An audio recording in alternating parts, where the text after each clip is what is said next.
C'est le dernier épisode de cette saison.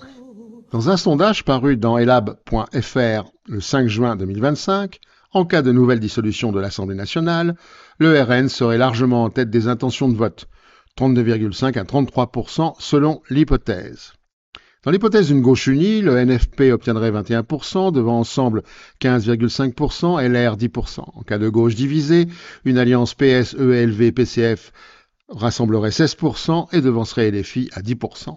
Dans un sondage paru dans Harris Interactive le 20 mai 2025 portant sur les élections présidentielles de 2027, Jordan Bardella 30 et 31% ou Marine Le Pen 31% arriveraient en tête. Imaginons un âne, animal respectable qui se présente aux élections. Il serait en tête au premier tour. Le 8 mai 1898, le militant anarchiste Zo Daxa promène un petit âne nommé Nul dans les rues de Paris. C'est, selon lui, le meilleur candidat aux élections législatives qui se déroulent ce jour-là. Sur la carriole tirée par l'âne, on pouvait lire ceci. « Votez, électeurs, votez, le Parlement émane de vous, une chose est parce qu'elle doit être, parce qu'elle ne peut pas être autrement. Faites la chambre à votre image, le chien retourne à son vomissement, retournez à vos députés.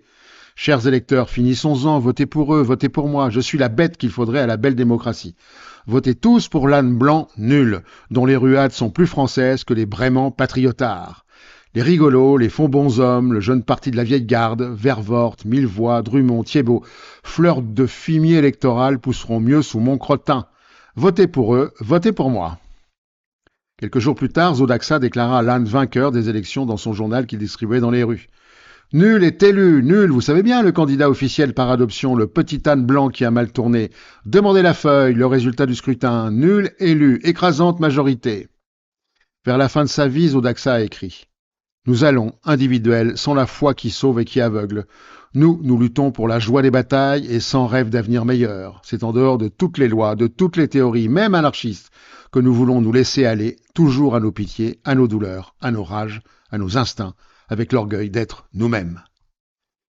Nous vous souhaitons une période estivale calme où les corps et les esprits se reposent avant une rentrée annonciatrice de nouvelles luttes contre ce qui pourrait nous accabler une nouvelle fois, le fascisme.